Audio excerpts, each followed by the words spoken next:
Hello everyone, welcome to the class. तो जैसा कि आप सभी लोगों को पता है कि आज हम क्या करने वाले हैं। आज हम करने वाले हैं रिवीजन। आपको पता है पहली क्लास में हमने क्या किया था, हमने डिस्कस किया था स्वरों के बारे में, और स्वरों के बारे में जो है हमने सारी चीज़ें कवर की थी। आज हम क्या पढ़ने वाले हैं, तो स्वरों से संबंधित क्या आपके एग्जाम में मोस्ट इंपॉर्टेंट क्वेश्चन बन सकते हैं उनके बारे में आज हम बात करने वाले हैं। तो चलिए उससे पहले थोड़ा सा आपको रिवीजन करवा लेता हूँ, क्योंकि मुझे पता है कल जो मैंने पढ़ाया आपने आज रिवाइज नहीं किया होगा। तो इसलिए थोड़ा सा देख लेते हैं कैसे जो है चीजें होती है, या क्या जो हमने कल पढ़ा था उसके बारे में जान लेते हैं, ताकि आपको भी जो है टेस्ट देने में मजा आए आगे चलकर। तो चलिए देखते हैं, और कुछ चीजें जो है हम डिस्कस कर लेते हैं कि हमने पढ़ा क्या था। 2 मिनट या 5 मिनट आपके लूंगा, और उसके बाद जो है सारी चीजें हम कवर करने वाले हैं। तो सबसे पहले बात करते हैं, हमने कल क्या देखा था। हमने देखा था कल वर्णमाला के बारे में, और वर्णमाला में सबसे पहली चीज हमने क्या पढ़ी थी, हमने पढ़ा था वर्ण। वर्ण में हमने क्या देखा था कि भाई भाषा की वह सबसे छोटी ध्वनि जिसके और ज्यादा टुकड़े नहीं किए जा सकते, उसे क्या कहेंगे हम, उसे हम कहेंगे वर्ण। तो आई होप आपको जो है अब याद आ चुका होगा ये। दूसरा क्या है, दूसरा हमने पढ़ा था वर्णमाला के बारे में। तो वर्णमाला के बारे में अगर बात की जाए, तो वर्णमाला के बारे में मैंने क्या कहा था कि वर्णों का व्यवस्थित समूह जो आपको देखने को मिले कि एक के बाद दूसरा वर्ण जो पहले से डिसाइड है वही आना चाहिए आगे, यानी कि क के बाद ख ही आना चाहिए, ख के बाद ग ही आना चाहिए, कोई दूसरा जो है यहाँ पे हमें नहीं देखने को मिलेगा। फिर तीसरा पॉइंट हमने क्या डिस्कस किया था, हमने डिस्कस की थी वर्णों की संख्या। वर्णों की संख्या डिस्कस की थी, जिसमें मैंने आपको क्या बताया था, मैंने आपको बताया था कि भाई वर्ण जो है उच्चारण के आधार पर कितने हैं। उच्चारण के आधार पर मैंने आपके साथ कहा था कि इसमें हमें 44 देखने को मिलते हैं, 11 स्वर रहने वाले हैं, 33 व्यंजन रहने वाले हैं। वैसे ही यहाँ पे बात करूं तो लेखन के आधार पर कितने कहे थे भाई, लेखन के आधार पर मैंने आपको कहा था कि लेखन के आधार पर हमें 52 देखने को मिलते हैं, जहां पर क्या देखने को मिला था, 13 हमें स्वर देखने को मिले थे, जिसमें 11 स्वर थे प्रॉपर वाले, और 2 क्या थे, 2 अयोगवा स्वर थे। उसके बाद मैंने बात करी थी आपके साथ कि हमें कितने 35 व्यंजन देखने को मिलते हैं। 35 व्यंजन में 33 व्यंजन हम जो पढ़ते हैं वो वाले, और उसके अलावा 2 हमें द्विगुण व्यंजन देखने को मिलते हैं। द्विगुण व्यंजन देखने को मिलते हैं, जिसमें सड़क वाला ड और पढ़ाई वाले ड की बात की गई थी। फिर 4 जो है संयुक्त व्यंजनों की हमने बात की थी। तो इस तरह से हमने जो है चीजें डिस्कस करी थी। आगे देखे जाए तो आगे आपको क्या देखने को मिलेगा कि भाई हमने इसके बाद क्या पढ़ा था। तो इसके बाद जो अगला पॉइंट हमने पढ़ा था वो हमें क्या देखने को मिला था, तो वो पढ़ा था स्वरों के बारे में। स्वर क्या होते हैं, तो स्वरों के बारे में मैंने कहा था कि स्वर वह सबसे छोटी ध्वनि है जिसके और ज्यादा टुकड़े स्वर जो है वह आपको वह ध्वनि देखने को मिलेगी जो स्वतंत्र रूप से बोली जाती है, किसी और वर्ण की सहायता से जो नहीं बोली जाती है उसे आपको क्या देखने को मिलेगा भाई, उसे हम स्वर कहते हैं। फिर हमने स्वरों के भेद देखे थे, स्वरों के क्या देखे थे, प्रकार देखे थे, और क्या ट्रिक पढ़ाई थी मैंने आपको, मैंने कहा था हड़प। हड़प में ह से ह्रस्व स्वर आपको देखने को मिलेंगे, उसके बाद दीर्घ स्वर आपको देखने को मिलेंगे, और प से प्लुत स्वर आपको देखने को मिलेंगे। जिसमें मैंने कहा था कि भाई 1, 2 और 3 से याद रख लेना क्या था, 1 मात्रा का समय लगे तो ह्रस्व स्वर, 2 का समय लगे तो दीर्घ स्वर, और 3 का समय लगे तो प्लुत स्वर हमें देखने को मिलता है। तो यहाँ पे हमने क्या पढ़ा था कि 4 संख्या में है, और अ है, ई है, और ऊ हमें देखने को मिलता है, साथ ही री देखने को मिलता है। वैसे ही आ हो गया, ई हो गया। उसके अलावा अगर बात की जाए तो यहाँ पे आपको ऊ देखने को मिलेगा। उसके अलावा ए, ओ और ओ हमें देखने को मिलता है। तो ये बात की गई थी कि स्वरों के प्रकार कैसे हैं। दीर्घ स्वर में हमने 7 संख्या में पढ़े थे, दीर्घ स्वर 7 है संख्या में, और यहाँ हमने इस तरह की कुछ चीजें देखी थी। प्लुत स्वर में जो काफी लंबा खींचा जाता है उसे प्लुत स्वर के बारे में हमने चीजें देखी थी। अब लास्ट जो हमने देखा था वो हमने क्या डिस्कस किया था, हमने लास्ट में डिस्कस किया था कि भाई कैसे जो है उच्चारण स्थान है, उच्चारण स्थान है। तो मैंने क्या बोला था कि अपने दोस्त से क्या मांगो, केटीएम 2 भाई, केटीएम 2। और इसमें क्या करना था हमें, केटीएम, उसके बाद कंठ तालव्य, उसके बाद कंठोष्ठ, और उसके बाद दंतोष्ठ हमें देखना है। अंततः हम नासिका के बारे में बात करेंगे। तो इतनी चीजें आपको याद आ रही होगी अभी तक। तो कंठ में मैंने क्या कहा था कि कंठ में कौन सा स्वर आएंगे, अ और आ आएंगे, साथ में हमें विसर्गे भी देखने को मिलेगी। तो ये आपको क्लियर होना चाहिए। अब कंठ में क्या आएगा, अब बिल्कुल भी नहीं भूलना है। उसके बाद तालु में क्या कहा गया था, तालु ई और ई हमें देखने को मिलता है। फिर मैंने कहा था कि भाई व्यंजन की ट्रिक है ये, केटीएम 2 केटी, केओ और डीओ। तो इसमें हमें क्या देखना है कि भाई यहाँ पे मूर्धा पे जो है कचट तब वाला हिसाब किताब नहीं लगने वाला है, यहाँ क्रम टूटेगा और री आने वाला है। फिर ओष्ठ में ऊ और ऊ जो है हमें देखने को मिलेगा।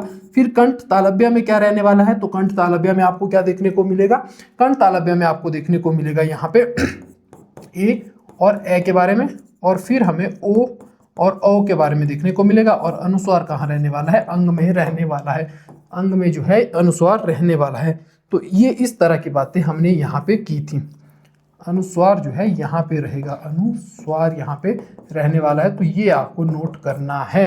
तो इस तरह से जो है हमने कुछ चीजें पढ़ी थी। अब फटाफट से हम टेस्ट लगाएंगे ताकि जो है कॉन्फिडेंस आप लोगों के बीच आ सके, आप लोगों में जो है थोड़ा मोटिवेशन भी आ सके कि भी रिवीजन करने की भी हमें कोई जरूरत नहीं है, मास्टर सब करवा रहा है। तो यहाँ से शुरू करते हैं पहला क्वेश्चन, और इसके आपको आंसर फटाफट से आने चाहिए। अब भाषा की वह सबसे छोटी इकाई जिसके और टुकड़े नहीं किए जा सकते उसे क्या कहते हैं?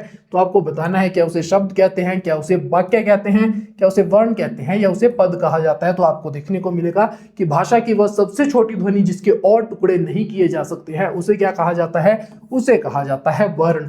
तो ऑप्शन नंबर सी जो है इस प्रश्न का सही आंसर रहने वाला है। अभी वर्ण क्या लाता है? अक्षर शब्द का शाब्दिक अर्थ क्या होता है? तो कल मैंने पढ़ाया था आपको कि भाई अक्षर अ से माने नहीं, और क्षर का मतलब कि क्षरण नहीं हो रहा है भाई। तो अक्षर का मतलब है कि और ज्यादा उसको विनाश उसका नहीं किया जा सकता है, तो विनाश नहीं होगा, तो जिसका क्षरण ना हो सके वो हमें देखने को मिलेगा। इसका आंसर ऑप्शन नंबर ए प्रश्न का सही आंसर यहाँ पे रहने वाला है। नेक्स्ट देखते हैं, नेक्स्ट है राधा शब्द के सही वर्ण विच्छेद खंड क्या होंगे? तो अगर कल आपने देखा होगा तो मैंने आपको क्या पढ़ाया था भाई, चलिए फटाफट से देखिए। क्या इस तरह से लिखा जाएगा, इस तरह से लिखा जाएगा, या इस तरह से रहेगा, या ऐसे हमें देखने को मिलेगा? तो मैंने कैसे कहा था कि हमें इस तरह से जो है ध्यान रखना है कि राधा कैसे लिखा जाएगा, तो इस तरह से हमें ध्यान रखना है। तो ध और र के नीचे हलंत हम ढूंढने वाले हैं भाई। तो एक ही क्वेश्चन में हमें देखने को मिल रहा है, एक ही ऑप्शन में देखने को मिल रहा है, वो कौन सी है? ऑप्शन नंबर बी हमें देखने को मिलेगी। तो ये आप नोट करेंगे। नेक्स्ट बात करते हैं अगले क्वेश्चन की। अगला क्वेश्चन क्या है? किसी भाषा के वर्णों के व्यवस्थित और क्रमबद्ध समूह को क्या कहा जाता है? बहुत डिटेल में मैंने बहुत बड़ा लेक्चर दिया था इसके ऊपर कि भाई व्यवस्थित समूह होना चाहिए। भाषा के वर्णों का समूह तो कुछ भी हो सकता है, वर्णों का समूह नहीं, व्यवस्थित और क्रमबद्ध समूह होना चाहिए। तो बताइए भाई क्या बोला जाता है उसको? क्या वर्णमाला कहा जाता है, क्या शब्दकोश कहा जाता है, व्याकरण कहा जाता है, या लिपि कहा जाता है? तो किसी भाषा के वर्णों के व्यवस्थित और क्रमबद्ध समूह को क्या कहा जाता है? वर्णमाला कहा जाता है। ऑप्शन नंबर ए जो है प्रश्न का सही आंसर रहने वाला है। नेक्स्ट बात करते हैं, नेक्स्ट जो रहने वाला है क्वेश्चन नंबर 5, देवनागरी वर्णमाला में वर्णों का क्रम कैसा होता है? तो देवनागरी जो लिपि है हमारी, उसमें वर्णमाला में वर्णों का क्रम कैसा रहने वाला है भाई? तो आपको देखने को मिलेगा अनिश्चित रहेगा क्या, या यादृच्छ रहने वाला है, व्यवस्थित और निश्चित रहेगा, या केवल व्यंजनों पर आधारित रहने वाला है? तो ये रहने वाला है व्यवस्थित और निश्चित। तो इस तरह के क्वेश्चन बन सकते हैं आपके एग्जाम में, तो आपको इसके बारे में पूरा पता होना चाहिए। उच्चारण के आधार पर हिंदी में कुल कितने वर्ण माने जाते हैं? तो आ गई ना बात वही उच्चारण के आधार पर। तो उच्चारण के आधार पर बात हुई है, तो कितने? क्या 52 होंगे? नहीं सर, ये तो हमने लेखन के आधार पर पढ़े थे। क्या यहाँ पे 44 देखने को मिलेंगे? तो सर ये तो हमने किसके आधार पर पढ़े थे? जी हाँ, यही हमने उच्चारण के आधार पर पढ़े थे। 33 किसकी संख्या है? तो उच्चारण के आधार पर व्यंजनों की संख्या है, और यहाँ पे स्वरों की संख्या उच्चारण के आधार पर हमें 11 देखने को मिलती है। तो इस तरह से आपका एक और बार रिवीजन चीजों का हो चुका है। आगे बात करते हैं, तो आगे हमें क्या देखने को मिल रहा है? लेखन के आधार पर हिंदी में सर्वमान्य मानकों की लेखन के आधार पर हिंदी में सर्वमान्य मानक वर्णों की संख्या कितनी होती है? तो लेखन के आधार पर बात हो रही है सर, ये हमने उच्चारण के आधार पर देखे थे, लेखन के आधार पर ऑप्शन नंबर सी 52 इसका आंसर होने वाला है। तो यहां तक आपको पूरी चीजें क्लियर होनी चाहिए कि किस तरह से जो है यहाँ पर हम चीजें देख रहे हैं। अभी तक आपको सारी चीजें, एक भी क्वेश्चन आपका गलत यहाँ पे नहीं होना चाहिए। नेक्स्ट है, लेखन के आधार पर 52 वर्णों में स्वर री सहित की संख्या कितनी होती है? तो मैंने कल कहा था कि बिना री के जब हम डिस्कस करेंगे तो 10 हमें देखने को मिलेंगे, और री के साथ कितने? 11 देखने को मिलेंगे, और आयोग बार जुड़ जाए तो भाई 13 हमें देखने को मिलेंगे। तो क्वेश्चन को पढ़ना है, अच्छे से समझना है। ऑप्शन नंबर बी प्रश्न का सही आंसर आपको यहाँ पे देखने को मिलेगा। आगे बात करते हैं, तो आगे हमें क्या देखने को मिलेगा? अगला रहने वाला है, लेखन के आधार पर वर्णों की गणना में अयोग वाह की संख्या कितनी रहती है? जल्दी जल्दी याद करो भाई, यहाँ पे क्या पूछा जा रहा है? अयोग वाह के बारे में पूछा जा रहा है। क्या होते हैं अयोग वाह? तो मैंने कहा था अ के योग से जो बहन होते हैं, यानी कि अ के योग से जो बनते हैं, और ना वो पूरी तरह से व्यंजन होते हैं, ना पूरी तरह से स्वर होते हैं। तो क्या आप सभी को याद आ रहा है कि इसके बारे में हम पढ़ चुके हैं? कौन कौन से रहने वाले हैं भाई? तो हमने पढ़ा था कि यहाँ पे सर विसर्गीय और अनुस्वार आपको आता हुआ दिखाई देगा। तो अब तो आपको याद आ गया होगा कि कितने हैं? तो 2 है संख्या में। तो आपको क्या ध्यान रखना है? ऑप्शन नंबर ए प्रश्न का सही आंसर रहने वाला है। नेक्स्ट बात करते हैं, तो नेक्स्ट क्या रहने वाला है? अगला क्वेश्चन है क्वेश्चन नंबर 10, वर्णमाला में मुख्य व्यंजनों की संख्या कितनी होती है? इंपॉर्टेंट क्वेश्चन है। चलिए फटाफट से बताइए कितनी संख्या जो है मुख्य व्यंजनों की रहने वाली है? क्या 11 रहेगी, क्या 25 रहेगी, 33 और 4? तो क्या रहेगी मुख्य व्यंजनों की संख्या। तो ऊपर से वैसे तो हम पूरे व्यंजन एक बार फिर से जो है डिस्कस करेंगे, अभी तो हमने स्वरों के बारे में देखा था, लेकिन मुख्य व्यंजनों की अगर संख्या की बात की जाए तो हमें कितना देखने को मिल रहे हैं, तो हमें देखने को मिलेंगे 33। और अगर द्विगुण व्यंजनों को जोड़ दिया जाए तो ये कितने हो जाते हैं, 35 हो जाते हैं। तो आपको क्या सारी चीजें याद आ रही है, तो आपको जरूर आ रही होगी याद चीजें। और 11 क्या है, स्वर है यहाँ पे। नेक्स्ट है संयुक्त व्यंजनों की संख्या कितनी होती है, तो पढ़ेंगे इसके बारे में भी, लेकिन फिर भी आपको क्या ध्यान रखना चाहिए कि 4 जो है इसकी संख्या होती है। कौन कौन से होते हैं इसके बारे में अभी हम डिटेल में अगले सेशन में देखने वाले हैं, अगली क्लास में जो है आपके लिए सारी चीजें रहने वाली है। नेक्स्ट देखते हैं यहाँ पे, तो यहाँ पे अगर बात की जाए तो आपको क्या देखने को मिलेगा, ये कौन से रहेंगे सर, ये द्विगुण व्यंजन रहने वाले हैं। और यहाँ पे हमें ये क्या देखने को मिलेंगे, 7 संख्या में क्या है, तो हमें देखने को मिलेंगे कि दीर्घ स्वर जो है सर संख्या में 7 हमें देखने को मिलते हैं। यहाँ पे 3 आपको क्या देखने को मिल रहा है, तो एक जो है हमने कहा था कि संस्कृत का स्वर है, हिंदी में तो इस तरह से प्रयुक्त होता है, और ये जो है हमें अयोगवा देखने को मिलते हैं। तो इस तरह से आपको पता होना चाहिए। वैसे अगर यहाँ पे चीजें जो है इस तरह से आपको देखने को मिलेगी, तो इसका आंसर जो रहने वाला है ऑप्शन नंबर बी प्रश्न का सही आंसर रहेगा। नेक्स्ट है द्विगुण व्यंजन कौन से हैं, तो द्विगुण व्यंजनों के बारे में अगर बात की जाए तो अभी मैंने डिस्कस किया, तो इन्हें क्या कहा जाता है, इन्हें उत्क्षिप्त भी कहा जाता है। तो कौन से हैं वो व्यंजन, तो आपको देखने को मिलेंगे सड़क और पढ़ाई से आप याद रख सकते हैं कि द्विगुण व्यंजन जो है हमारे कौन कौन से होते हैं। तो सड़क और पढ़ाई वाले जो ड और ड है उसके बारे में आपको पता होना चाहिए। नेक्स्ट चलते हैं अगले क्वेश्चन की ओर। अगला क्वेश्चन जो रहने वाला है वो रहेगा क्वेश्चन नंबर 13। तो उसके बारे में हम देखते हैं अब किस तरह से बन रहा है क्वेश्चन। लेखन के आधार पर 52 वर्णों का सही योग समीकरण कौन सा है। बार बार रिवाइज करना है हमें चीजों को, ताकि जो है हमारे 20 में से 20 मार्क्स आने चाहिए। 19 अगर हुए तो आप मेरिट से दूर जा रहे हैं, क्योंकि हिंदी बहुत ईजी आपका आ रहा है, इसलिए जो चीजें हमने पढ़ रखी है उन्हीं को हम बार बार रिवाइज करते चलेंगे।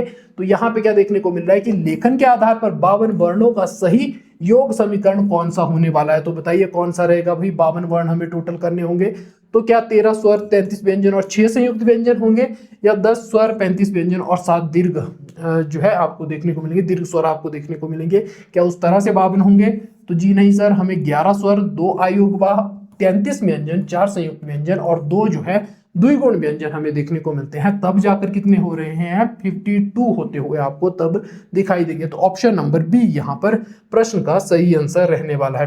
नेक्स्ट है 14वां क्वेश्चन। तो 14वें क्वेश्चन की बात की जाए, जिन वर्णों का उच्चारण स्वतंत्र रूप से बिना किसी अन्य वर्ण की सहायता से होता है उन्हें क्या कहते हैं। तो जल्दी से बताइए, मैंने डेफिनेशन जो है आपको बता रखी है, अभी रिवाइज भी करवाई थी दोबारा से। तो आपको क्या पता होना चाहिए, जिन वर्णों का उच्चारण स्वतंत्र रूप से बिना किसी अन्य वर्ण की सहायता से होता है, तो क्या कहलाते हैं वो वर्ण, सर व्यंजन कहलाते हैं।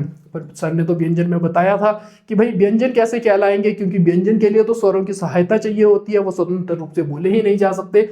और कौन रहेंगे फिर, सर स्वर रहेंगे। तो जी हाँ, स्वर ही रहने वाले हैं। आपको देखने को मिलेगा कि स्वर ही जो है बिना किसकी सहायता से बोले जाते हैं, स्वतंत्र रूप से बिना किसी अन्य वर्ण की सहायता से बोले जाते हैं। तो यहाँ पे ऑप्शन नंबर बी प्रश्न का सही आंसर रहने वाला है भाई। ए हम नहीं करेंगे यहाँ पे। आगे चलते हैं और अगला क्वेश्चन क्या है, क्वेश्चन नंबर 15। स्वरों के उच्चारण के समय फेफड़ों से आने वाली हवा में क्या विशेषता होती है।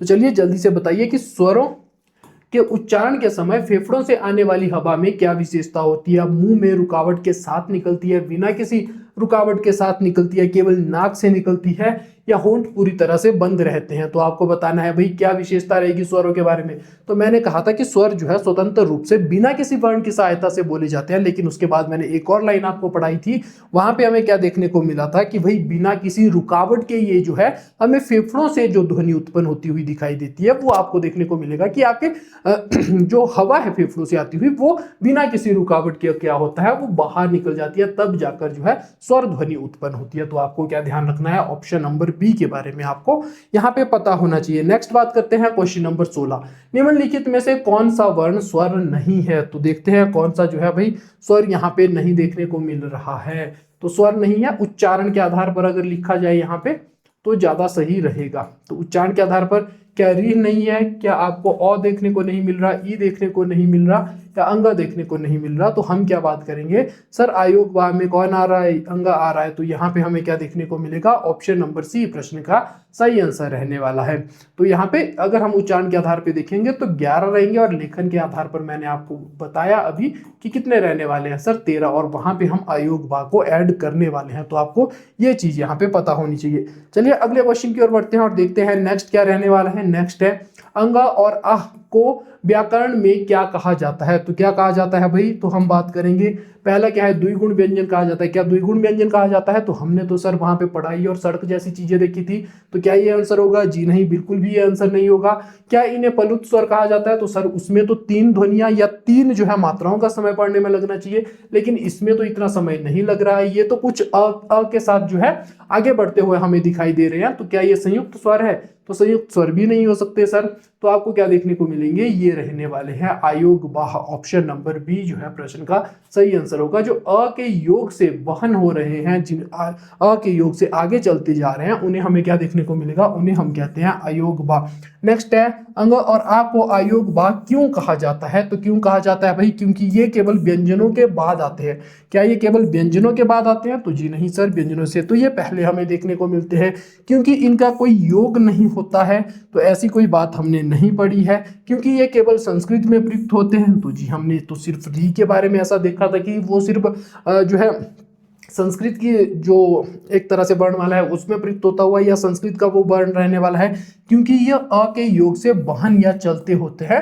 तो यही बात तो मैं कब से जो है आपको बताए जा रहा हूं, तो ऑप्शन नंबर बी प्रश्न का सही आंसर रहने वाला है। आगे चलते हैं और नेक्स्ट देखते हैं अगला क्वेश्चन कौन सा रहेगा, वर्णमाला में आयोग बा का स्थान कहाँ निर्धारित है, तो आयोग बा का स्थान जो है कहाँ निर्धारित है, जल्दी से बताइए आप स्वरों से ठीक पहले।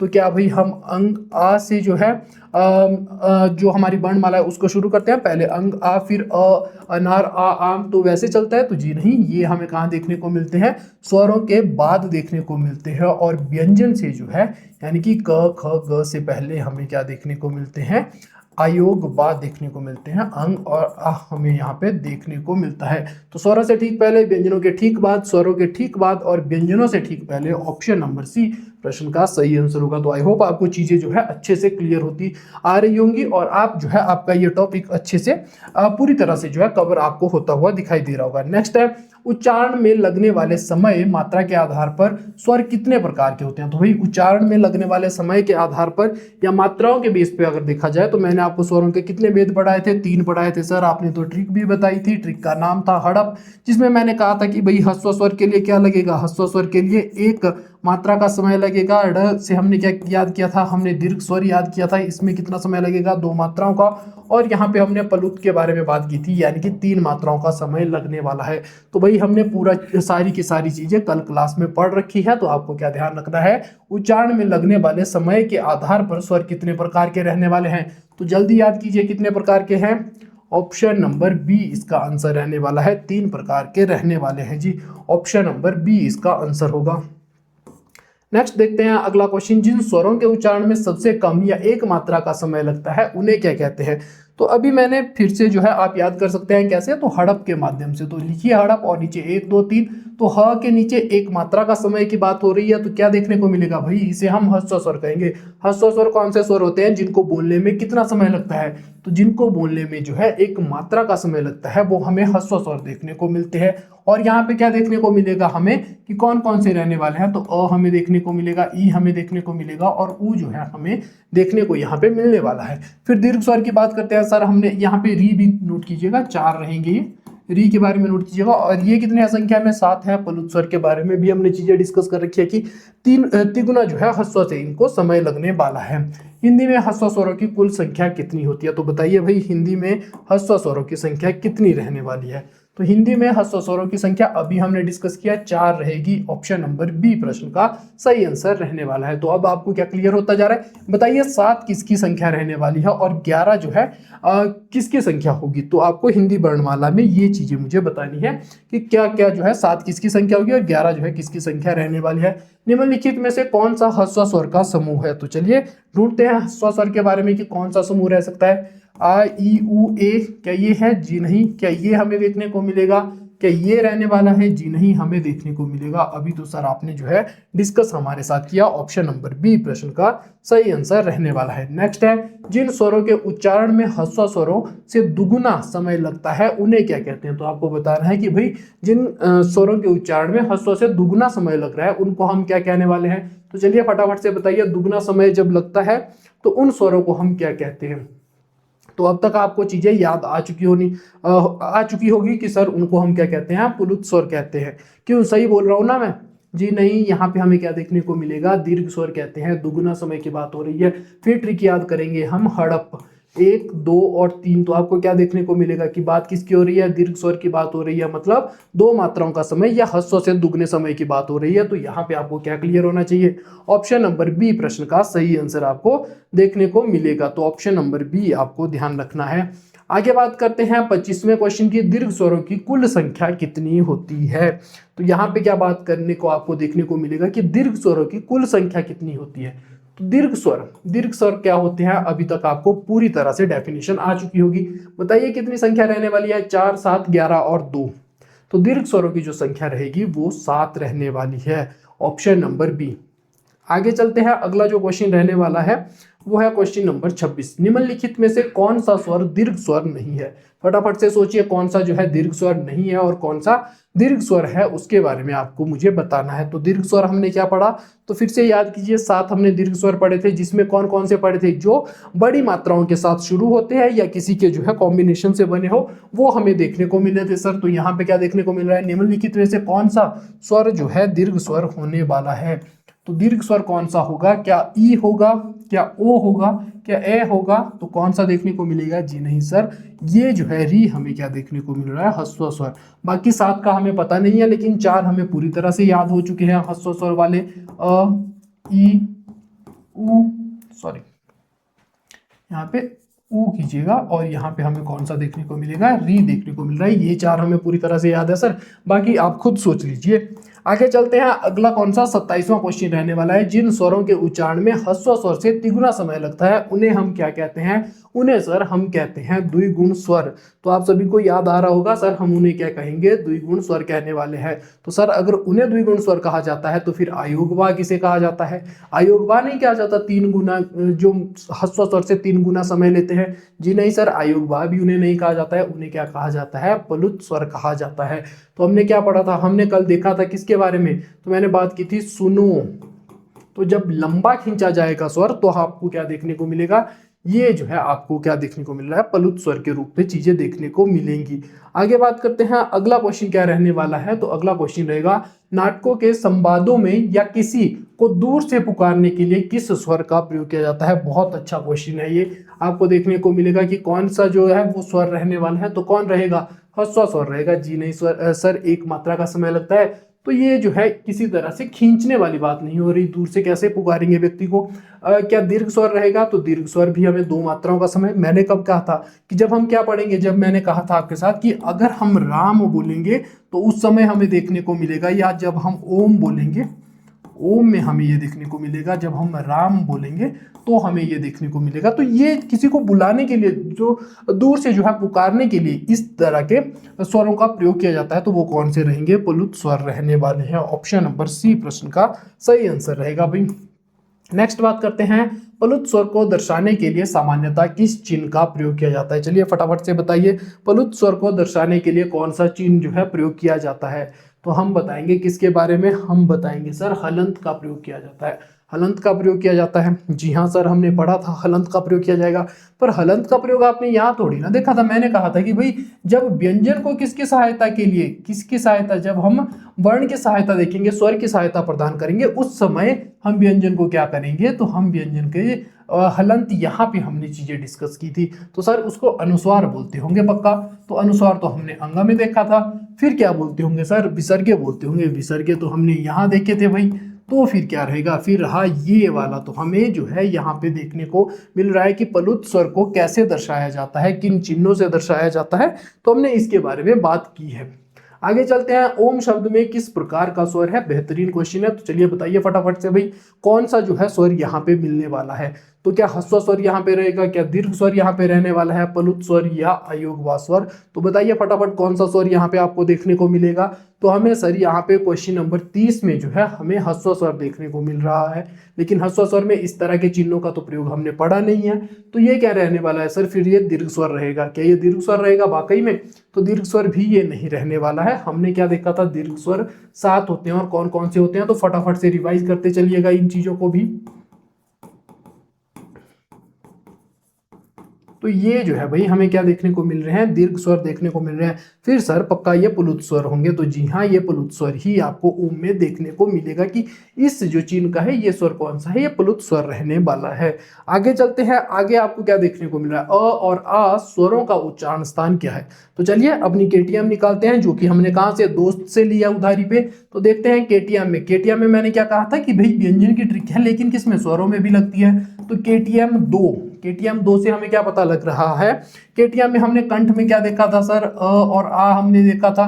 तो क्या यहाँ पे अ और आ स्वरों का उच्चारण स्थान क्या कंठ कहीं हमें देखने को मिल रहा है, तालु है, मुर्दा है, ओष्ठ है? जी हाँ सर, ऑप्शन नंबर बी में हमें कंठ देखने को मिल रहा है। तो ऑप्शन नंबर बी जो है इसका सही आंसर रहने वाला है। ऑप्शन नंबर बी जो है कंठ इसका सही आंसर रहेगा। स्वरों का उच्चारण स्थान क्या रहने वाला है, कंठ।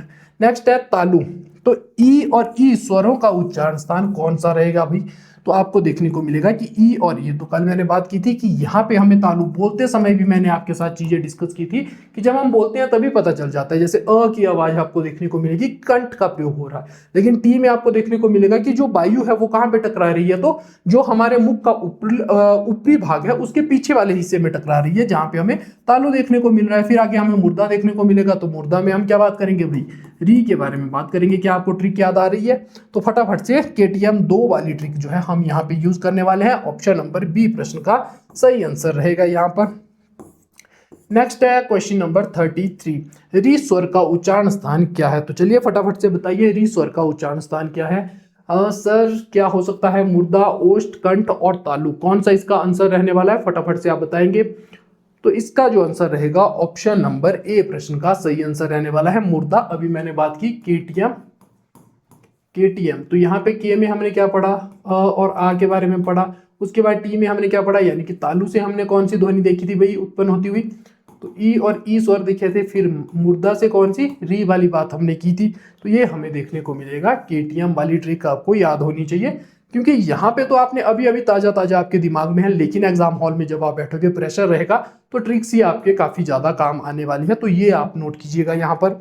नेक्स्ट क्या रहने वाला है, ऊ और ऊ स्वरों के उच्चारण में मुख्य रूप से किस अंग का प्रयोग होता है?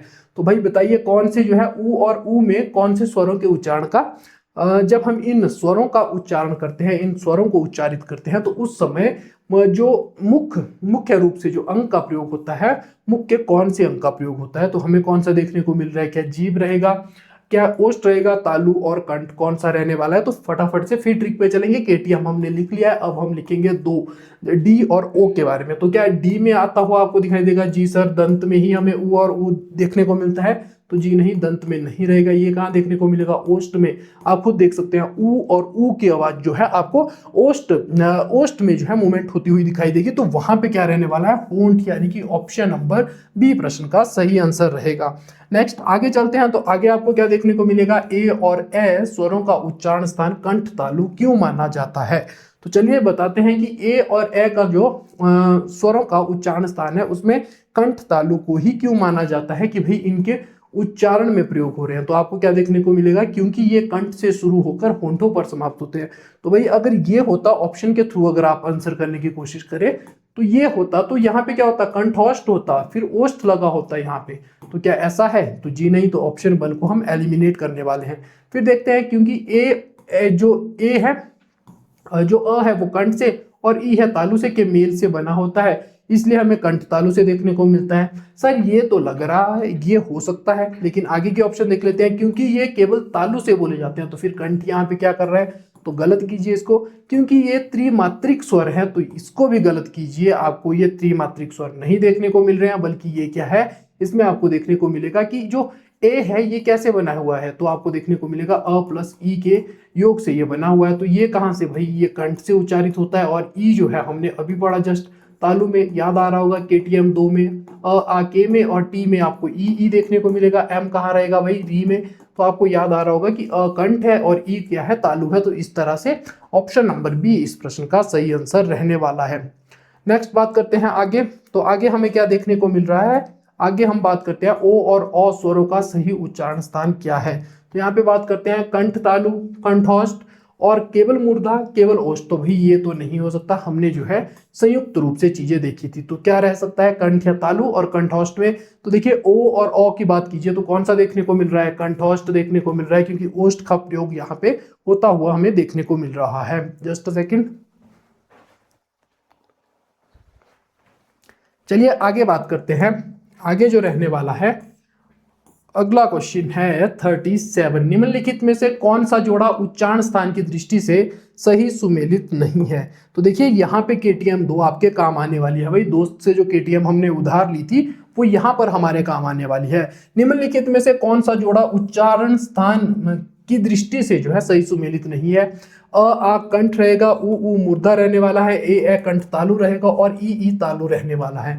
तो चलिए ट्रिक के माध्यम से देखते हैं फिर से। तो ट्रिक क्या थी, KTM 2 और उसके बाद हमने क्या पढ़ा था भाई, कंठ तालु, कंठ ओष्ठ और दंतोष्ठ के बारे में पढ़ा था। अंततः हमने नासिका पढ़ी। तो फटाफट से जो है 1 सेकंड में इनको लिख के देखते हैं भाई कैसे। यहाँ पे अ हमें देखने को मिलेगा, आ हमें देखने को मिलेगा। फिर बात की जाए तो हमें तालु में क्या देखने को मिल रहा है, ई देखने को मिल रहा है, मूर्धा में री देखने को मिल रहा है, ओष्ठ में बात की जाए उ और उ देखने को मिल रहा है। कंठ तालव्य में क्या रहने वाला है, तो फटाफट से याद कीजिए, कंठ से अ और ई जो है तालु से, तो भी मिलाइए और ए और ए मिला दीजिए या बना दीजिए इसको। फिर कंठ और ओष्ठ से क्या देखने को मिल रहा है, तो जो उ है वो ओष्ठ से देखने को मिल रहा है, अ कहाँ से है, कंठ से है। तो यहाँ पे कौन रहने वाला है, उ और औ जो है हमें ओ और औ जो है हमें यहाँ पे देखने को मिलेगा। और यहाँ पे हमने क्या पढ़ा था, अनुस्वार और विसर्गे जो है हमने कंठ में देखी थी अ के उससे। तो ये चीज आपको यहाँ पे ध्यान रखनी है। तो अब फटाफट से अ और आ कहाँ पे है, कंठ वाले उसमें है।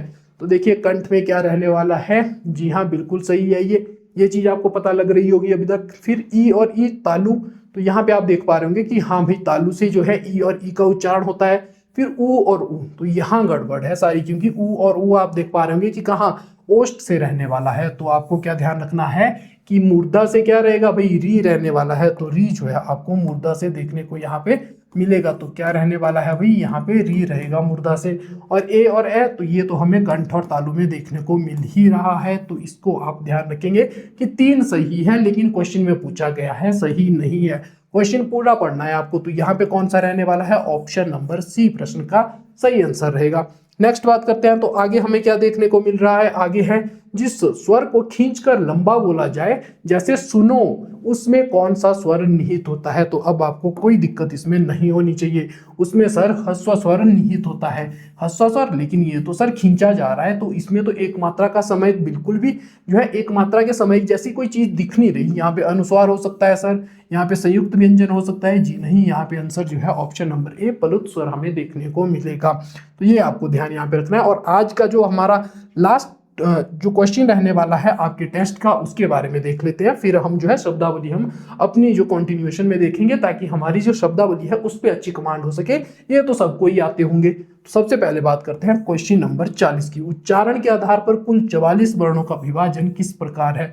तो 44 वर्णों में हमें क्या देखने को मिल रहा है, 11 स्वर 33 व्यंजन, 11 स्वर 31 व्यंजन। 31 व्यंजन सर हमने तो 35 या 33 ही देखे हैं, बाकी तो हमें कोई पता ही नहीं है चीजों के बारे में। फिर आगे आपको देखने को मिलेगा कि 10 स्वर, जी हाँ सर, पर हमने 10 स्वर तो देखे थे, लेकिन वहां पे हमने 35 व्यंजनों की बात देखी थी। 35 व्यंजन, जिसमें द्विगुण व्यंजन भी मैंने जोड़कर बताया था कि भाई आधुनिक जो व्याकरण ज्ञाता है वो 45 मानते हैं अब। लेकिन आपको क्या देखने को मिल रहा है, हमें क्या करना है, ट्रेडिशन को, परंपरा को फॉलो करना है हमें। तो अनुशासन, प्रतिष्ठा, परंपरा, वो सारी चीजें यहाँ पर फॉलो होगी और ऑप्शन नंबर ए प्रश्न का सही आंसर माना जाएगा। तभी जाकर उच्चारण के आधार पर कुल 44 वर्णों का योग या विभाजन जो है हम निकाल पाएंगे। अब आगे बात करते हैं कुछ शब्दावली के बारे में। तो चलिए देखते हैं उसके बारे में आज हमारी क्या शब्दावली रहने वाली है। तो सबसे पहले आपको क्या देखने को यहाँ पे मिलेगा, तो सबसे पहले हमें देखने को मिलेगा कि वाक्यांश के लिए हम एक शब्द को पढ़ने वाले हैं। लेकिन उससे पहले आप जो है अच्छे से, आपका रिवीजन हो चुका है, आपने अच्छे से इसके नोट्स बनाइएगा और बेहतरीन तरीके से जो है अपने अब स्वर वाले चैप्टर को पढ़ेंगे हम कब, जब हमारी तैयारी पूरी तरह से कंप्लीट हो जाएगी, या हिंदी का कोर्स जो है हमारा कंप्लीट हो जाएगा, या आप पेपर से पहले निकालना, क्योंकि मैं डेली आपको कवर करवाने वाला हूँ, स्वर थोड़े थोड़े करके रिवाइज करवाता रहूंगा अपनी क्लास में। अब बात करते हैं वाक्यांश के लिए एक शब्द क्या रहने वाला है, तो वही शब्दों के बारे में देखते हैं। बहुत तीव्र चलने वाला, तो इसे क्या कहते हैं, द्रुतगामी कहते हैं भाई। तो हम किसके बारे में, अकबर के आक्रमण को, जो गुजरात पे आक्रमण किया था, आप सभी लोगों को पता होगा कि इतिहास में उसे क्या माना जाता है, सबसे द्रुतगामी आक्रमण माना जाता है। तो वहां पे वो प्रयोग होता हुआ शब्द आपको देखने को मिलेगा। तो याद रखिएगा कि अकबर का जो गुजरात पे विद्रोह के समय दूसरा जो आक्रमण होता है उसे द्रुतगामी कहा गया था। फिर सदा रहने वाला, तो सदा रहने वाले को क्या बोलेंगे, शाश्वत। भाई इसे नष्ट नहीं किया जा सकता, यह हमेशा चलता रहेगा, चिरकाल तक चलता रहेगा। तो ध्यान रखेंगे, सदा रहने वाले को क्या बोलेंगे हम, शाश्वत बोलने वाले हैं। नेक्स्ट है जिसका इलाज ना हो सके, तो इलाज या जिसका कोई हमें किसी तरह से समाधान नहीं देखने को मिल रहा है, जिसे किसी तरह से साधा नहीं जा सकता है, तो उसे क्या कहेंगे, जिसे इलाज ना हो सके, जिसे साधा ना जा सके, उसे हम कहने वाले हैं असाध्य। तो याद करते चलिएगा साथ साथ में, जिसका इलाज नहीं हो सकता उसे हम क्या कहने वाले हैं, असाध्य हम कहने वाले हैं। नेक्स्ट अगर बात की जाए तो अगला हमें क्या देखने को मिल रहा है, जिसे जीता ना जा सके, तो जीता ना जा सके उसे हम क्या बोलेंगे, अजेय बोलने वाले हैं। भाई इसे क्या है कि इस व्यक्ति को जो है किसी प्रकार से जीता नहीं जा सकता। जैसे आपने महाभारत देखा होगा तो वहां पे जो है भीष्म के लिए ये उपमा प्रयोग की जाती थी कि भाई भीष्म जो है अजय है, क्योंकि उन्हें कोई हरा ही नहीं सकता। किसी के इर्द गिर्द घेरा डालने की क्रिया, तो किसी के इर्द गिर्द घेरा डालने की क्रिया को हम क्या कहते हैं, ये कहलाती है घेराबंदी। तो आपको ध्यान रखना है, किसी के इर्द गिर्द घेरा डालने की प्रक्रिया क्या कहलाएगी, वो घेराबंदी रहने वाली है। नेक्स्ट है घृणा किए जाने योग्य, भाई जिससे नफरत की जा सके उसे क्या कहेंगे, उसे कहेंगे घृणन्य। तो ये आपको ध्यान रखना है, घृण्य जो है वो रहने वाला है। तो घृण्य आपको यहाँ पे याद रखना है, घृणा करने योग्य व्यक्ति। जिसके चूड़ा पर चंद्र हो, तो ये ऐसा व्यक्ति कौन है, फटाफट से कमेंट बॉक्स में बताइएगा। बाकी उसको कहते क्या है हम, तो वो चंद्रचूड़ रहने वाले हैं। तो चूड़ा पर चंद्र किसके है, इसका आंसर आप मुझे कमेंट बॉक्स में बताएंगे। जो चंद्र धारण करता हो, तो चांद को कौन धारण करता है ये भी आप बताएंगे मुझे, उसे क्या कहा जाता है, उसे कहा जाता है चंद्रधारी। तो इसके अलावा अगर आगे देखा जाए, जिसके दोनों ओर जल हो, तो जिसके दोनों ओर जल हो वो हमें क्या देखने को मिलता है, दोआब देखने को मिलता है। वैसे हम बात करते हैं, ऐसे भी आ सकता है कि दो नदियों के बीच के क्षेत्र को, दो नदियों के बीच के क्षेत्र को क्या कहा जाता है भाई, तो उसको कहा जाता है दोआब। एक्चुअल में क्या होता है, एक मुख्य नदी होती है और उसके बीच एक जो उसकी सहायक नदी होती है, वो क्या है, इस वाले क्षेत्र को क्या कहा जाता है, इस वाले क्षेत्र को दोआब कहा जाता है। जैसे गंगा यमुना का दोआब हो गया, जैसे हम देखते हैं सतलुज और ब्यास का दोआब हो गया, वैसे ही चीजें यहाँ पे हमें देखने को मिलती है। फिर है जल में जन्म लेने वाला, तो भाई उसे हम क्या कहेंगे, जलज कहेंगे। और जलज जो है किसका पर्यायवाची है, तो जल में कौन जन्म लेता है ये आप मुझे कमेंट बॉक्स में बताएंगे। पर्यायवाची शब्द भी हम काफी अच्छे से कवर करने वाले हैं और सारी की सारी चीजें आपको क्लास में ही रिवाइज करवाई जाएगी। नेक्स्ट है जो यान जल में चलता हो, उसे क्या कहते हैं, तो जो यान जल में चलता हो, तो भाई यहाँ से जल उठाओ, यहाँ से यान उठाओ और बना दो उसको क्या, जलयान। तो ये आपको यहाँ पे नोट करना है। 11वें का आंसर क्या रहने वाला है भाई, जलयान रहने वाला है। नेक्स्ट है स्थल या जल का वह तंग भाग या पतला भाग जो दो बड़े खंडों को, स्थल के दो बड़े खंडों को मिलाता है, उसे हम क्या कहेंगे, तो वो आपको देखने को मिलेगा सर, उसे हम जल डमरू मध्य कहते हैं।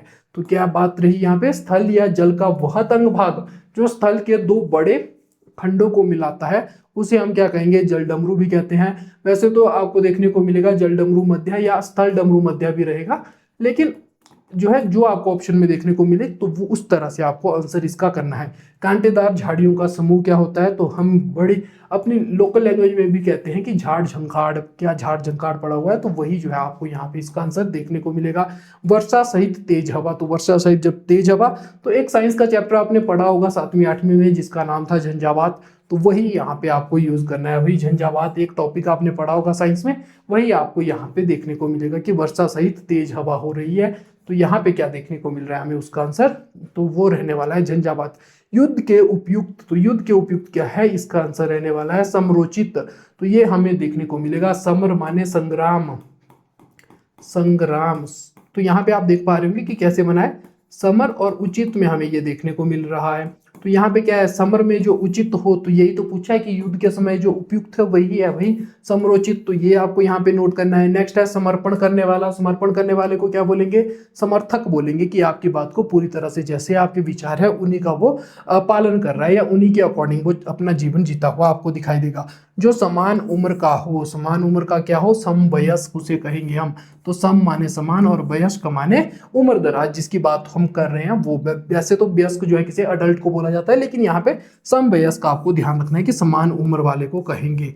तो 17वें का जो है समवयस्क हमें देखने को मिलेगा।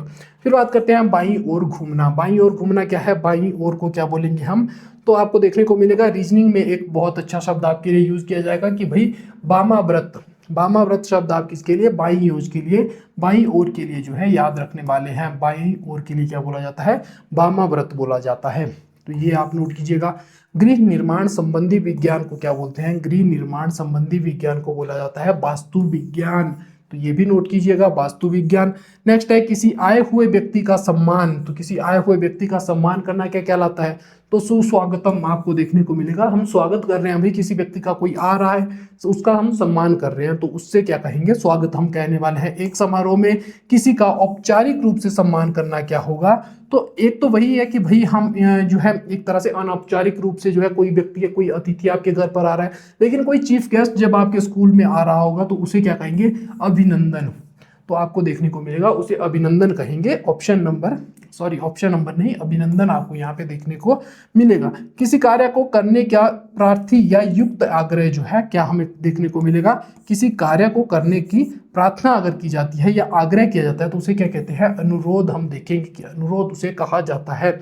कार्य करवाने के लिए अधिकार भाव से थोड़ी जिद के साथ निवेदन करना, तो ये हमें क्या देखने को मिलता है, कार्य करवाने के लिए आप क्या कर रहे हैं, जिस व्यक्ति को आप जानते होंगे या जिस व्यक्ति के साथ आपकी अच्छी बॉन्डिंग होगी, केवल उसी के साथ थोड़ी जिद के साथ और अधिकार भाव के साथ आप क्या कर सकते हैं, आग्रह कर सकते हैं।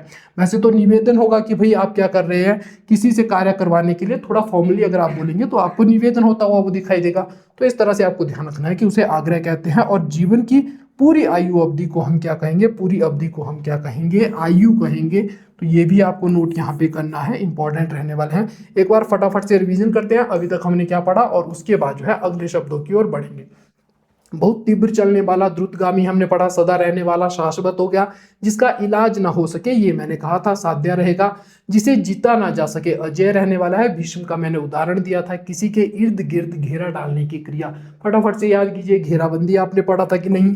घृणा किए जाने योग्य, घृण्य जिसको कहेंगे, जिसका चूड़ा पर चांद हो, तो वो हमें कौन देखने को मिलेगा, चंद्रचूड़। जो चंद्र धारण करता हो, चंद्रधारी। जिसके दोनों ओर जल हो या दो नदियों के बीच का क्षेत्र, वो हमें दोआब देखने को मिलता है। जल में जन्म लेने वाला, तो जल में जन्म लेने वाले को क्या कहेंगे, वही हम जलज कहेंगे। जो यान जल में चलता हो, जलयान। स्थल या जल का वह तंग या पतला भाग, जो हमें क्या देखने को मिल रहा है, जो हमें देखने को मिल रहा है दो बड़े खंडों को मिलाता हुआ। तो वैसे हमें देखने को यहाँ पे डमरू मध्य होना चाहिए था इसका, क्योंकि जल डमरू मध्य और स्थल डमरू मध्य जो है अलग अलग दोनों चीजें होती है। एक्चुअल में क्या है, तो एक्चुअल में अगर बात की जाए तो आपको इस तरह से अमेरिका वाले हिस्से में अगर आपने बात देखा होगा तो अमेरिका वाले हिस्से में हमें इस तरह से चीजें देखने को मिलती हैं। तो ये उत्तरी अमेरिका, ये दक्षिण अमेरिका। तो यहाँ पे ये छोटी सी जो जगह है ये हमें क्या देखने को मिल रहा है कि भाई दक्षिणी अमेरिका और उत्तरी अमेरिका को आपस में मिला रहे हैं, तो ये जो है डमरू मध्य रहता है। वैसे ही यहाँ पे आपको ये चीज देखने को मिलेगी कि स्थल या जल के तंग भाग को दो बड़े भूखंडों से मिलाने वाली या दो बड़े खंडों से मिलाने वाली चीज। कांटेदार झाड़ियों का समूह क्या रहने वाला है, झाड़ झंखाड़ हमने पढ़ा है।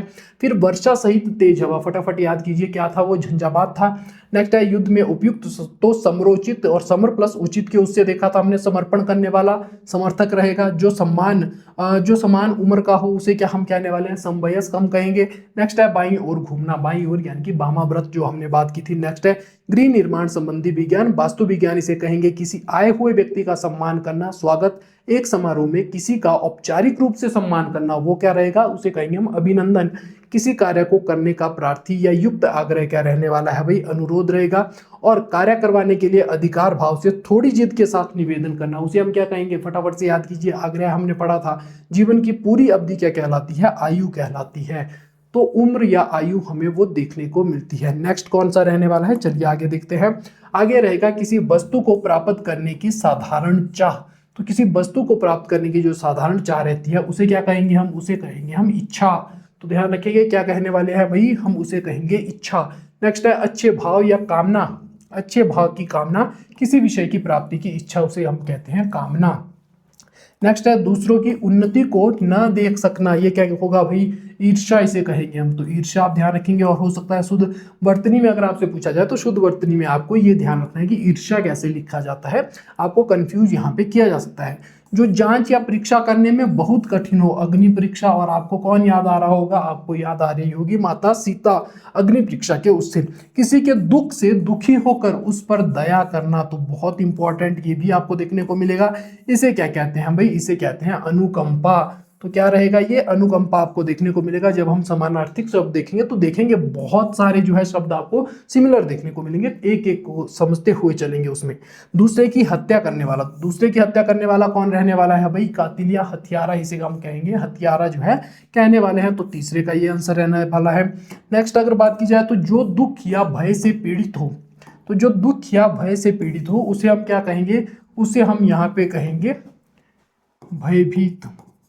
जो भय से पीड़ित हो उसे हम भयभीत कहने वाले हैं यहाँ पे। जो स्त्री सूर्य भी न देख सके, तो जो स्त्री सूर्य भी नहीं देख सकती उन्हें क्या हम कहेंगे? असूर्यम पश्य जो है यहाँ पर रहने वाला है।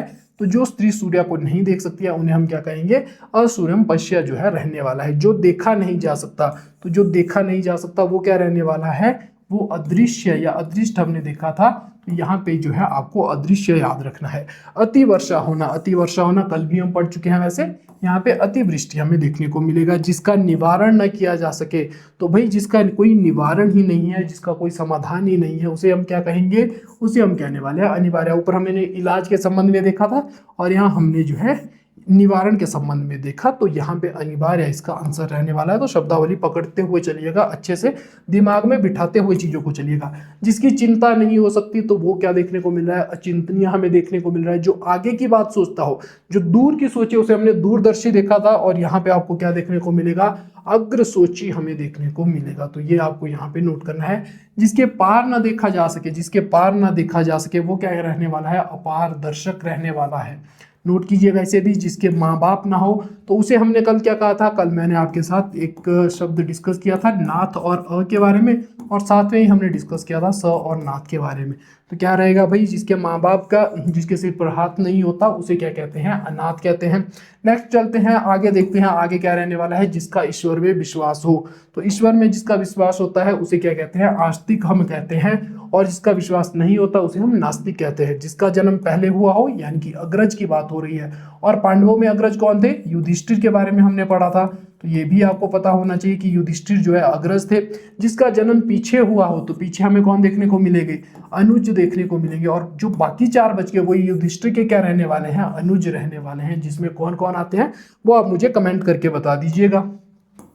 नेक्स्ट है जो बीत गया है। जो बीत गया उसे हम क्या कहेंगे? बीत और अतीत, तो उसे हम कहते हैं इतिहास हो गया भाई। वो हमारा क्या हो गया? अतीत हो गया। हमारे अतीत नाम की किताब आपने पढ़ी होगी अपने जब बचपन में या छठी सातवीं क्लास में, जो है हमारे अतीत का नाम से जो है सब्जेक्ट हिस्ट्री की किताब आया करती थी। तो वही आपको ध्यान रखना है कि उसमें क्या था? अतीत की किताब में थे क्या था? जो पहले की चीजें घटित हो चुकी है, जो पहले हम पढ़ चुके हैं, वो सारी चीजें जो है जो बीत चुका है उसके बारे में वहां पे हमने डिस्कस किया था। जो कभी नहीं मरता, तो इसके बारे में आपको पता होना चाहिए, उसे क्या कहते हैं? अमर कहते हैं। तो यहाँ पे आपको क्या ध्यान रखना है कि कल हमने पढ़ा था अजर, जिसको कभी बुढ़ापा नहीं आता, और अमर, तो अमर जो कभी मर नहीं सकता, वो हमें देखने को मिलेगा यहाँ पे। तो ये आपको नोट करना है। जो अवश्य होगा, तो अवश्यम भावी जो है यहाँ पे हमें देखने को मिलेगा। जो स्त्री सूर्य को नहीं देख सकती, असूर्यम पश्य रहने वाला है। जो संभव नहीं हो उसे क्या कहेंगे? असंभव हम कहेंगे। जो कम बोलने वाला या जो कम बोलने वाला उसे मितभाषी भी कहा जाता है और अल्पभाषी भी कहा जाता है। जो सैनिक घोड़े पर सवार हो उसे क्या बोलेंगे? अश्वरोही बोलेंगे। घोड़े पर सवार व्यक्ति को क्या बोलेंगे? अश्वरोही बोलने वाले हैं भाई। जो अपनी हत्या करता है उसे क्या कहेंगे? आत्मघाती कहेंगे या आत्महंता हम कहने वाले हैं। तो ये भी आप नोट कीजिएगा। आगे बात करते हैं। आगे जो रहने वाला है जो कानून के विरुद्ध है, तो जो कानून के विरुद्ध है उसे हम क्या कहेंगे? जो कानून के विरुद्ध रहेगा उसे हम अवैध कहने वाले हैं। जो वस्तु लोक में नहीं है, यानी कि अलौकिक है, तो हम पढ़ते हैं कि बहुत ही अनोखी चीज है, क्योंकि इस लोक में वो देखी नहीं जा सकती भाई, तो इसीलिए अलौकिक कहा जाएगा इन चीजों को। तो ये आप नोट करेंगे। और जो इस संसार से संबंधित है उसे क्या कहेंगे? उसे कहेंगे ऐहिक। तो इसलिए आपको ये ध्यान रखना है कि अलौकिक और ऐहिक में क्या अंतर रहेगा। जो प्रतिज्ञा भय को दूर करती हो उसे हम क्या कहेंगे, अभय दान कहने वाले हैं। तो जो प्रतिज्ञा आपके भय को दूर करे उसे क्या कहेंगे, अभय दान कहेंगे। घोड़े की चर्बी से होने वाला यज्ञ कौन सा है, अश्वमेध का यज्ञ या अश्वमेध यज्ञ हमें देखने को मिलेगा।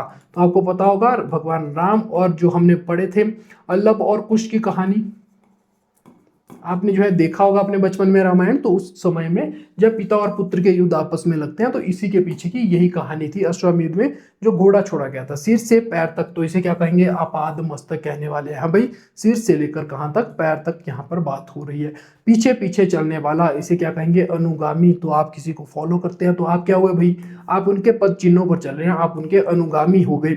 बहुत बड़ा चढ़ाकर कही हुई बात, तो उसे क्या कहते हैं, अतिशयोक्ति, जिसे हम अपनी देसी लैंग्वेज में कहते हैं फेंकने वाली चीज, कि भाई बहुत फेंक रहा है व्यक्ति, तो वो हमें अतिशयोक्ति देखने को मिलेगा। महल के भीतर का भाग क्या रहेगा, तो महल के भीतर की बात हो रही है, तो अंत और पूर्व, यानी कि महल के भीतर हमें चीजें देखने को मिल रही है। जिस वस्तु को पाने की इच्छा की जाए तो वो क्या रहेगा, अभीष्ट हमें देखने को मिलेगा। नेक्स्ट बात की जाए तो जो वचन द्वारा कहा नहीं जा सके, अनिर्वचनीय हम इसे कहेंगे। कल हमने क्या पढ़ा था, तो कल हमने पढ़ा था अवर्णनीय। कल हमने ये देखा था जिसका वर्णन नहीं किया जा सकता, और आज हमने अनिर्वचनीय के बारे में पढ़ा। नेक्स्ट है जिसकी भुजाएं जांघों तक लंबी हो, अजानु बाहु उसे कहा जाता है। और आप बताएंगे कि हिमाचल के किस रियासती शासक को, हिमाचल प्रदेश के किस रियासती शासक को अजानु बाहु कहा जाता था, ये आपके लिए क्वेश्चन रहेगा, होमवर्क रहेगा, एचपीजी के भी आपको यहाँ पे पढ़ना है। आलोचना करने योग्य, तो आलोचना करने योग्य जो हो उसे क्या कहेंगे, आलोच्य कहेंगे, और आलोचना जो करता है उसे आलोचक हम कहते हैं। तो वो आपको यहाँ पे, आलोचना और आलोचक में बुराई होती है, सॉरी, आलोचना और जो बुराई है उसमें फर्क होता है। बुराई क्या हो गया कि भैया आप सिर्फ बुरा बुरा कहते जा रहे हो, लेकिन आलोचना क्या होता है, आलोचना संतुलन होता है किसका, उसके पॉजिटिव चीजों का और उसकी नेगेटिव चीजों का। तो ये आपको ध्यान रखना है, आलोचना और जो बुराई है उसमें काफी अंतर होता है। नहीं खाने योग्य क्या होगा, अखाद्य रहने वाला है। आदि से उपांत तक, आदोपांत हमें देखने को मिलेगा। तो आदि से लेकर, यानी कि प्रारंभ से लेकर अंत तक हमें जो चीजें देखने को मिल रही है वो हमें यहाँ पे देखने को मिलेगा। उपांत का मतलब क्या होता है, द एंड होता है। नेक्स्ट है बिना आयास के, तो उसे क्या कहेंगे, अनायास कहेंगे। तो यहाँ पे अनायास हमें देखने को मिलेगा। तो यहाँ के, यानी कि आयास का मतलब क्या होगा, बिना प्रयत्न के। वर्षा का अभाव क्या होगा, अनावृष्टि रहने वाला है। वर्षा की अधिकता अतिवृष्टि रहेगा।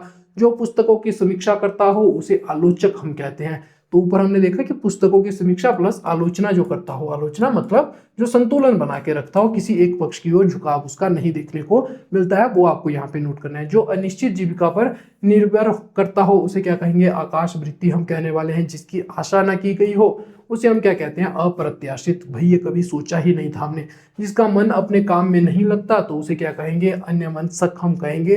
तो ये आपके इंपॉर्टेंट जो हमने बात कही किसके बारे में, कि हमने क्या पढ़ा, वाक्यांश के लिए एक शब्द देखा, वो मैंने आपके साथ आज लगभग 71 जो है ऐसे वाक्य देख लिए जिनके लिए हमने एक शब्द देखा था। तो चलिए थोड़ा सा टाइम देख लेता हूँ कि आपके रिवीजन का टाइम है तो यहीं पे करवा लूंगा, नहीं तो आप जो है खुद इसका रिवीजन कर लीजिएगा।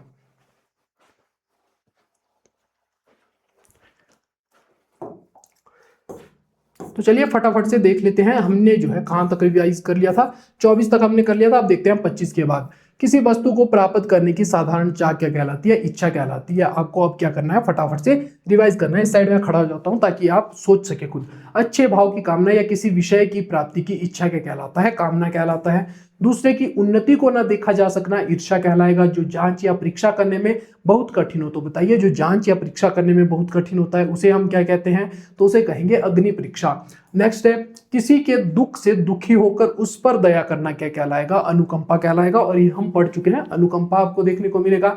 दूसरे की हत्या करने वाला, तो कातिल या हत्यारा के बारे में जो हमने चीजें देखी, हत्यारा वो यहाँ पे आपको देखने को मिलेगा। जो स्त्री सूर्य भी न देख सके, असूर्य पश्य जो है हमने इसके बारे में देखा था। नेक्स्ट है जो देखा नहीं जा सकता, अदृश्य, अतिवर्षा, अतिवृष्टि। जिसका निवारण न हो सके, अनिवार्य रहेगा। जिसकी चिंता नहीं हो सकती, तो जिसकी चिंता नहीं हो सकती उसको हम क्या कहेंगे, अचिंतनीय कहने वाले हैं। नेक्स्ट है जो आगे की सोचता हो अग्र सोची, और जिसके पार देखा ना जा सके अपारदर्शक, जिसके माँ बाप ना हो तो उन्हें क्या कहेंगे, तो हमने पढ़ा था अनाथ कहते हैं। जिसका ईश्वर में विश्वास हो तो उसे क्या कहेंगे, तो जिसका ईश्वर में विश्वास है उसे हम कहने वाले हैं भाई वो आस्तिक रहेगा। नेक्स्ट है जिसका जन्म पहले हुआ हो वो क्या रहने वाला है, वो अग्रज रहेगा, और जिसका जन्म बाद में हुआ हो वो अनुज रहने वाला है। जो बीत गया वो अतीत है, जो कभी नहीं मरता उसे हम क्या कहते हैं, अमर कहते हैं।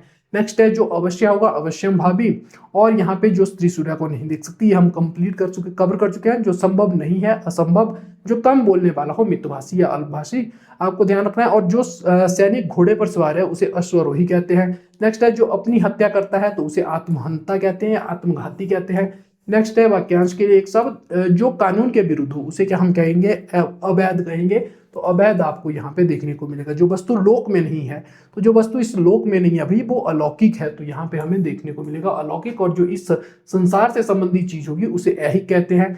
घोड़े की चर्बी से होने वाले यज्ञ को हम अश्वमेध कहते हैं। सिर से पैर तक अपाद मस्तक, पीछे पीछे चलने वाला अनुगामी, बहुत बड़ा चढ़ाकर कही गई बात अतिशयोक्ति, महल के भीतर का भाग अंतःपुर आपको ध्यान रखना है। जिस वस्तु को पाने की इच्छा की जाए उसे क्या कहेंगे भाई, अभिष्ट कहने वाले हैं। जो वचन द्वारा कहा नहीं जा सके तो अनिर्वचनीय कहेंगे। जिसकी भुजाएं जांघों तक लंबी हो, तो ये आप मुझे बताएंगे, वैसे हम कवर कर चुके हैं। आलोचना करने योग्य क्या कहेंगे, आलोच्य कहने वाले हैं। नहीं खाने योग्य को क्या कहेंगे भाई, अखाद्य है। आदि से उपांत तक आदुपांत हमने पढ़ा, बिना आयास के अनायास हमने पढ़ा, यहाँ पे अनायास हमने पढ़ा। और यहाँ पे अगर बात की जाए वर्षा का अभाव अनावृष्टि, वर्षा की अधिकता अतिवृष्टि, जो पुस्तकों की समीक्षा करता हो उसे हम आलोचक कहते हैं। और इसके अलावा बात की जाए जो अनिश्चित जीविका पर निर्भर करता हो उसे क्या कहने वाले हैं, आकाश वृत्ति हम कहेंगे। नेक्स्ट है जिसकी आशा न की हो अप्रत्याशित रहेगा, और जिसका मन अपने काम में नहीं लगता उसे हम क्या कहेंगे, उसे कहेंगे अनमन अन्य मन स्यक्त जो है हम कहने वाले हैं। तो ये आपको यहाँ पे नोट करना है। तो इस तरह से हमारा आज का जो टॉपिक है, आज की जो क्लास है वो हम यहीं तक रखेंगे। आई होप आपने अच्छे से जो है स्वरों को रिवाइज किया होगा, अच्छे से आपने जो है सारे के सारे क्वेश्चन आपके सही हुए होंगे। बाकी जो शब्दावली हमने देखी आप इन्हें साथ में याद करते चलिएगा, क्योंकि बहुत इंपॉर्टेंट आपको देखने को मिलेंगे। 20 में से अगर 20 मार्क्स आपको लाने हैं तो जो आपका थ्योरी वाला पोर्शन है उसको पढ़ने के बजाय आप देखेंगे कि ये वाला ज़्यादा डिफिकल्ट रहने वाला है। तो शब्दावली पे आप ज़्यादा ध्यान दीजिएगा। बाकी आज की क्लास हम यहीं रखेंगे, यहीं तक रखेंगे। Thank you so much, bye.